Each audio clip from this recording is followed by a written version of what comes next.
કેમ છો? નમસ્તે, welcome back to my channel. Hope you are all doing good and safe. तो आज मैं आपके साथ मेरा जो है morning kitchen cleaning routine share करूंगी। यहाँ पर जो है मेरे हस्बैंड की डे ड्यूटी थी, तो वो जो है अपना लंच लेके चले गए थे। तो आप देख सकते हो मेरा किचन ऐसे ही जो है सुबह रहता है, क्योंकि क्या है अभी तो बच्चे ऑनलाइन है, पर जब स्कूल पे जाते हैं, हस्बैंड भी ड्यूटी पर चले जाते हैं, तो मोस्ट ऑफ टाइम जो है क्लीनिंग सुबह ही हो जाती है।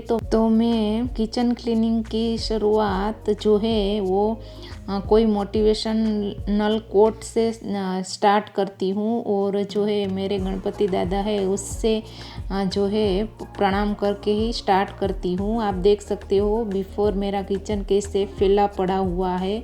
तो मैं पहले क्या करती हूँ, जो मैंने वो सेल्फ लगाया हुआ है, आपको पता ही है, तो मैं क्या करती हूँ उसके ऊपर की जो भी शुगर की या टी की कंटेनर है वो पहले जो है वाइप कर देती हूँ। यहाँ पर मैंने, आपको पता ही, मैंने वो विनेगर, वाइट विनेगर और थोड़ा सा डिश वॉशर जो है और पानी, और कभी कभी क्या है विनेगर ना हो तो आप जो है नींबू का पानी भी ऐड कर सकते हो। तो आपको रोज़ रोज़ केमिकल वाले जो है क्लीनर की यूज़ करने की ज़रूरत नहीं होगी। मैं इसी तरह बनाकर जो है इसमें स्प्रे की बोतल में भर लेती हूँ। तो मैं क्या करती हूँ, पहले ये सब वाइप कर देती हूँ, और मेरा जो है डीप क्लीनिंग का वीडियो मैं जल्द ही जो है मेरे चैनल पर डालूँगी। यहाँ पर मैं वीकली जो है अच्छे से क्लीनिंग करती हूँ, पर मैं यहाँ पर अपना डेली क्लीनिंग रूटीन मॉर्निंग का जो है वो शेयर कर रही हूँ। तो मैं सेल्फ के ऊपर की सारी चीज़ें अच्छे से क्लीन कर दूँगी, और जो भी मेरे किचन काउंटर पर जो फैला पड़ा है वो सब मैं अच्छे से जो है वाइप करके जो ड्रॉअर में रख देती हूँ। तो पहले मैं क्या करती हूँ कि जो भी काउंटर टॉप पर पड़ा हो उससे अच्छे से जो है उसकी जगह पर रख देती हूँ। फिर क्या करती हूँ, वो शेल्फ को क्लीन करने के लिए मैंने यहाँ पर जो है क्लीनर का यूज़ किया है, और मैं सबको वाइप कर रही हूँ। और आप जो है आपका ऑयल का कंटेनर जहाँ भी रखते हो उस जगह को अच्छे से रोज़ क्लीन करो, और नीचे कोई भी जो है पेपर का टुकड़ा या कार्डबोर्ड का टुकड़ा रख कर उसके ऊपर जो है ऑयल रखो, जिससे कि जो भी ऑयल गिरेगा वो जो है कार्डबोर्ड वो सोक कर लेगा, तो इजी रहेगा क्लीन करने में। फिर जो नीचे फर्श पर जो भी चीज़ें पड़ी है उससे मैं अच्छे से रख देती हूँ। पहले मैं ये एरिया क्लीन करती हूँ। जो मेरे ओवन रखा हुआ है वो जो छोटा सा एरिया है उसे मैं पहले क्लीन करूँगी, और ओवन के ऊपर मैं थोड़ा सा एक छोटा सा कंटेनर रखती हूँ जिसमें थोड़े बहुत काम की चीज़ें और मांस वगैरह पड़े रहते हैं, और एक पेन और डायरी मेरे किचन में ऑलवेज रहती है।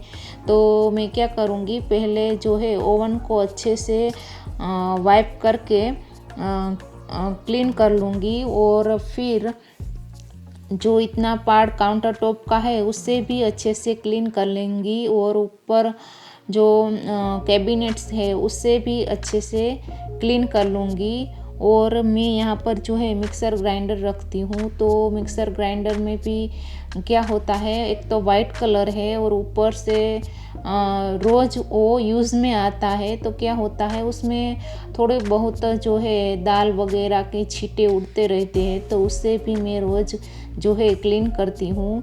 और मैं इसीलिए रोज़ सब क्लीन करती हूँ, क्योंकि जब भी हम डीप क्लीन करें तो थोड़ा काम आसान हो जाए, और ये मेरी 25 मिनट्स में पूरा ही किचन अच्छे से क्लीन हो जाता है। तो क्या होता है, कभी कभी हम सोचते रहते हैं तो आज क्लीन करेंगे, कल क्लीन करेंगे, पर आप एक अच्छा सा रूटीन बना लोगे कि मुझे इतना ही रोज़ करना ही है, तो आपको क्लीनिंग में कभी भी क्लीनिंग आपको बोरिंग नहीं लगेगी, और वो आपके रूटीन में आ जाएगी। जब भी कोई चीज़ रूटीन में आ जाती है तो वो आपको जो है उसका बर्डन नहीं रहता। यहाँ पर जो है आपको अच्छे से अपने सॉकेट से बचकर अच्छे से क्लीन करना है। तो यहाँ पर मैंने काउंटर टॉप, ऊपर का कैबिनेट्स, नीचे का कैबिनेट्स सब अच्छे से क्लीन कर लिया है। कैबिनेट्स के ऊपर भी क्या है, थोड़ा थोड़ा जो स्टिकीनेस आ जाती है, तो क्या है कि हमें अच्छे से स्प्रे मारकर जो है उसे क्लीन करना पड़ता है। उसके हैंडल भी जो है थोड़े से टच होके हमारे हाथ से थोड़ा वो भी गंदा हो जाता है, तो उसे भी अच्छे से मैं वाइप करती हूँ। तो ये एरिया हमारा जो है अच्छे से क्लीन हो गया है।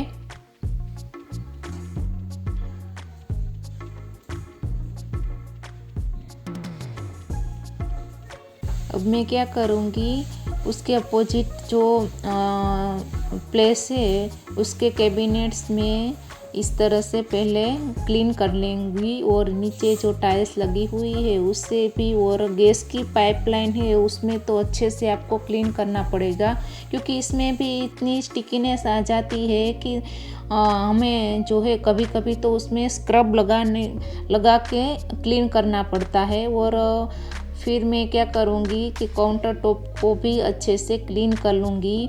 और अभी बारी आती है शेल्फ के कॉर्नर वाले हिस्से में, क्योंकि कॉर्नर में ज़्यादातर जो है गंदगी पड़ी रहती है, तो हमें उसे अच्छे से जो है क्लीन करना पड़ता है। आप रोज़ नहीं करो तो कोई बात नहीं, 1-2 दिन में एक बार जो है उसे अच्छे से क्लीन कर लो।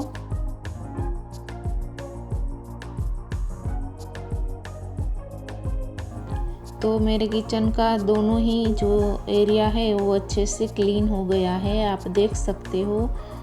तो यह मैं पहले ये दोनों को ही फर्स्ट निपटा देती हूँ, और फिर जो है मेरा गैस स्टोव और ऊपर का जो मैंने स्टिकर लगाया हुआ है उससे मैं क्लीन करती हूँ। तो मेरे हर वीडियो में मैं बोलती हूँ कि उस वॉल स्टिकर के बारे में, वो मुझे इतना अच्छा लगता है और इजी टू मेंटेन है कि मैं क्या बताऊँ आपको। कभी क्या होता है कि हम जब भी सब्जी वगैरह बनाते हैं तो छींटे क्या है कि गैस स्टोव के सामने वाली वॉल में पड़ते रहते हैं, और वो इतना स्टिकीनेस हो जाता है, तो कभी कभी वो निकालना थोड़ा डिफ़िकल्ट हो जाता है। पर जब से मैंने वॉल स्टिकर लगाया है तब से जो है अच्छे से क्लीन हो पा रहा है। अगर मैं 1-2 दिन भूल जाती हूँ तो भी ये इजीली क्लीन हो जाता है। और फिर मैं वो चिमनी का ऊपर का भाग है वो भी क्लीन कर दूँगी। और जो है चिमनी के ऊपर भी मैं 1-2 महीने में अच्छे से साफ़ करती हूँ। और गैस स्टोव के ऊपर के स्टैंड को रोज़ बिल्कुल धो ले, क्योंकि क्या होता है कि रोटी वगैरह बनाते थे तो उसमें जो है आटा वगैरह पड़ा रहता है, तो वो जो है धुलना बहुत ही ज़रूरी है। और मैं क्या करती हूँ, मैं स्पॉन्ज नहीं पर स्क्रब लेके जो है स्प्रे लगाकर गैस स्टोव को अच्छे से धो लेती हूँ। और फिर क्या करती हूँ, इसे वाइप करके एक कॉटन कपड़ा लेके फिर उसे साफ़ कर लेती हूँ। तो क्या होता है कि जो है हमारे गैस स्टोव में अच्छी सी जो शाइनिंग आ जाती है। तो आप एक बार इस तरह से जो है क्लीन कर ज़रूर देखना और मुझे कमेंट कर ज़रूर बताना। और जो बटन्स है गैस स्टोव के उसे क्लीन करना बिल्कुल नहीं भूलना। तो इसी तरह मैं जो है गैस के नीचे का एरिया भी क्लीन कर लूँगी और साइड के एरिया भी क्लीन कर लूँगी, क्योंकि क्या होता है कभी कभी दूध उबाल के टाइम और चाय बनाते टाइम कभी कभी नीचे गिर जाता है, तो वो क्लीन करना ज़रूरी बन जाता है। तो बस हमारा बीच का जो पार्ट था वो भी अच्छी तरह से जो है क्लीन मैंने कर लिया है, आप देख सकते हो।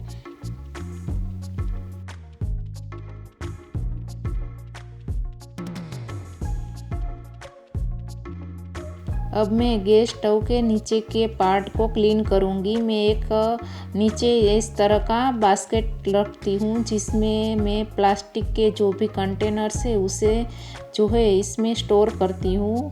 और ये पार्टीशन है वो मैंने जो है किया है वो इस हाउस में आया नहीं था। और नीचे भी मैंने वॉल स्टिकर जो लगाया है उससे अच्छे से क्लीन कर लूँगी। और इन सारी चीज़ों को अच्छे से क्लीन करके फिर वापस रख दूँगी। और नीचे में क्या करती हूँ, क्योंकि हम ऊपर जब भी कुकिंग करते हैं तो नीचे सारा कुछ गिरा पड़ा रहता है, तो मैं नीचे पहले पेपर लगा देती हूँ या मैगज़ीन हो तो वो बिछा कर फिर उस पर सब लगाती हूँ। तो इस तरह से जो है हमारा ऑलमोस्ट 80% जो है किचन क्लीन हो चुका है। अब हम चलते हैं जो है ये डिश वॉशिंग सिंक एरिया में, जहाँ पर आप देख सकते हो कि इतनी चीज़ें जो है पड़ी हुई है। तो मैं पहले क्या करूँगी, जो भी बर्तन मैंने धोए थे उसे अच्छे से क्लीन करके फिर अच्छे से अरेंज कर दूँगी।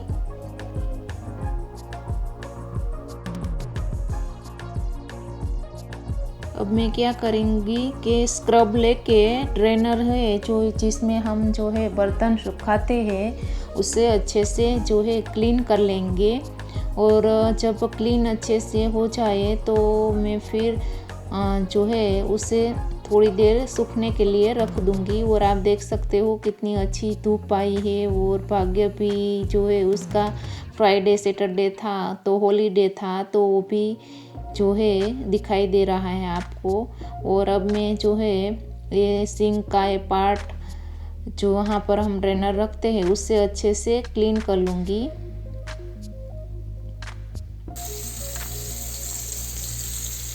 अब मैं वाइप लेके जो एक्स्ट्रा पानी है उससे जो है निकाल दूँगी। और जो मैंने कल ये सारे प्लास्टिक और ग्लास के कंटेनर्स जो वॉश किए थे वो मैं अच्छे से पहले अरेंज कर दूँगी। यहाँ मैं बर्तन में अपने जो देसी स्टाइल है उससे ही क्लीन करती हूँ। मेरे पास कोई डिश वॉशर नहीं है और मैं ग्लव्स वगैरह भी जो है यूज़ नहीं करती। तो इस तरह से जो है मेरा फ़िल्टर वाला जो एरिया है उसे भी मैं अच्छे से क्लीन कर लूँगी। वहाँ पर बहुत सारे वायरिंग लगे हुए हैं तो उससे थोड़ा क्लीन करना डिफ़िकल्ट हो जाता है। तो एक इस तरह का मैं जो है मेरे पास प्लास्टिक कंटेनर था तो उसमें मैं सैनिटाइज़र की बोतल रखी हुई है। बस इस तरह से मैं फ़िल्टर को भी क्लीन कर लूँगी तो जो है वो वाला एरिया भी अच्छे से क्लीन हो जाएगा। यहाँ पर प्राती भी मैं क्लीनिंग कर रही हूँ तो मुझसे इंस्पायर हो के वो भी बाहर जो है क्लीनिंग कर रही थी। अब मैं विंडो में जो थोड़े बहुत प्लांट्स है उसे नीचे लेके उससे भी अच्छे से क्लीन कर लूँगी। और विंडो को भी अंदर से क्लीन कर लूँगी, क्योंकि बाहर जब भी क्लीन करने का होता है तब बाहर से जो है मेंटेनेंस वाले क्लीन करते हैं। हाँ, इसीलिए हम खाली अंदर से ही कर सकते हैं।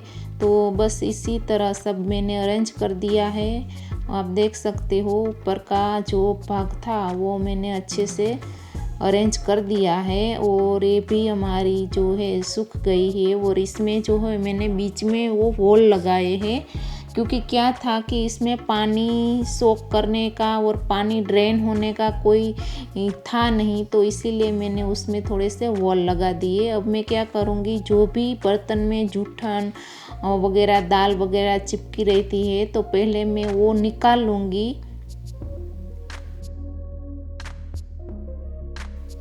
और अभी जो भी ये जूठन वगैरह है उसको एक स्ट्रेनर से स्ट्रेन करके फिर बिन में डाल दूँगी। उससे क्या होगा कि क्योंकि कभी कभी क्या होता है सब हम सिंक में डाल देते हैं तो फिर वो जम जाती है और उसे फिर क्लीन करना बहुत ही डिफ़िकल्ट बन जाता है। तो हमेशा जो है आप ट्राई करो कि कोई भी चीज़ें अंदर जो है सिंक के अंदर जाने मत दो। मैं एक इस तरह का जो है ऑर्गेनाइज़र भी रखती हूँ जिसमें अच्छे से स्पॉन्ज, स्क्रब, डिश वॉशर का जो हमारा कंटेनर है वो अच्छे से आ जाता है। तो अब मैं क्या करूँगी कि सिंक को पहले अच्छे से क्लीन कर लूँगी, जिससे कि कोई भी जो भी उसमें तेल वगैरह लगा हुआ होगा तो वो हमारे बर्तन में फिर से नहीं लगेगा। तो इस तरह से फिर डिश वॉशर में सारे बर्तन में इसी तरह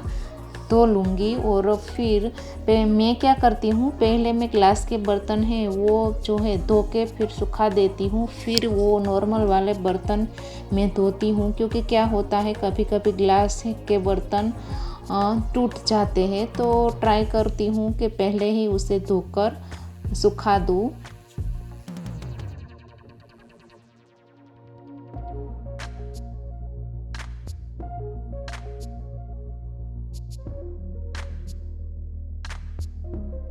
यहाँ पर नल में गर्म और ठंडा पानी दोनों ही आते हैं। तो रेड वाले साइड हम अगर टर्न करते हो तो गर्म पानी आता है। तो मैं क्या करूँगी, कल मेरे जो है ये केक वाले बर्तन थे कल शाम के, तो मैं पहले गर्म पानी से उसे धो लूँगी। तो अच्छे से वो जो है मेरे बर्तन क्लीन हो जाएंगे, जिससे कि हमारी जो स्पंज है, हमारे हाथ है और जो सिंक है वो भी अच्छे से क्लीन हो जाएंगी। वरना क्या होता है कि इतना डिश वॉशर हम यूज़ करते हैं तो भी उसकी स्टिकीनेस है वो जाती नहीं है। तो पहले मैं गर्म पानी से उसे क्लीन कर लूँगी। तो आप देख सकते हो अच्छे से जो भी उसमें क्रीम लगा हुआ था वो सब निकल गया है। अब हम इसे अच्छे से धो के सुखा लेंगे।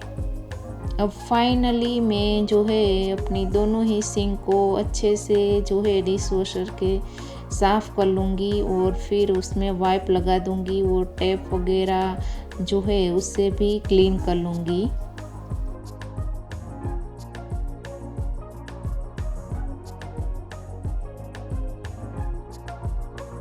और फिर स्क्रब स्पॉन्ज वगैरह को इस ऑर्गेनाइज़र में ड्राई होने के लिए रख दूँगी और एक्स्ट्रा पानी जो निकला है उसे वाइप कर दूँगी। और अभी आप देख सकते हो कितनी अच्छी सी धूप निकली हुई है। तो जो है मेरे पूरे ही किचन में अच्छे से धूप आती है, तो तुरंत ही जो है बर्तन अच्छे से ड्राई हो जाते हैं। तो जो है हमारा पूरा ही किचन का ऊपर का भाग अच्छे से क्लीन हो गया है। अब आती है डस्टबिन की बारी। वैसे तो मैं शाम को ही डस्टबिन को अच्छे से क्लीन करके रखती हूँ, पर अभी जो सुबह के टाइम में खाली वाइप ही लगाती हूँ और थोड़ा बहुत जो भी उसमें कूड़ा है वो निकाल कर फिर इस तरह की बैग में मैं रख देती हूँ।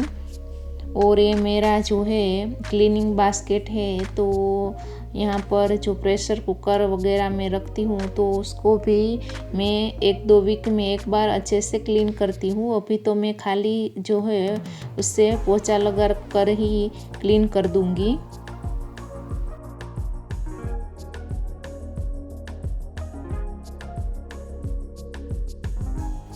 और अब आती है नीचे की फर्श की बारी। तो जो भी मैंने कपड़े पोंछा वगैरह इसमें क्लीनिंग में यूज़ किए उसे मैं धुलने के लिए डाल दूंगी। और नीचे मैं जो भी इंडियन हम झाड़ू लगाते हैं उससे जो है हम फर्श को क्लीन कर लेंगे। मैं वैक्यूम का यूज़ ज़्यादातर जो है किचन में नहीं करती, मैं खाली कारपेट में ही जो है वैक्यूम क्लीनर का यूज़ करती हूँ। तो इस तरह से झाड़ू लगाकर फिर मैं हमारे देसी स्टाइल में मॉपिंग करूँगी। यहाँ पर मैं जो स्टैंड वाला मोपर आता है उसका भी मैं यहाँ पर यूज़ नहीं करती, मैं हाथों से ही जो है पोछा लगाती हूँ। तो आप देख सकते हो अच्छे से हमारा किचन क्लीन हो चुका है। तो ये है मेरा daily morning kitchen cleaning routine, जिसमें ज़्यादा से ज़्यादा बस 30 मिनट ही लगते हैं। और क्या होता है जब किचन क्लीन होता है तो हमें भी एकदम से अंदर से जो है फ्रेशनेस आ जाती है। मेरा तो वही है। तो इस वीडियो ने आपको थोड़ा सा भी क्लीनिंग के लिए इंस्पायर किया हो, कोई भी चीज़ अगर आपको यूज़फुल लगी हो, हेल्पफुल लगी हो, तो please like share and comment to my video. मिलते हैं नए इंटरेस्टिंग वीडियो के साथ, तब तक के लिए थैंक यू, बाय बाय।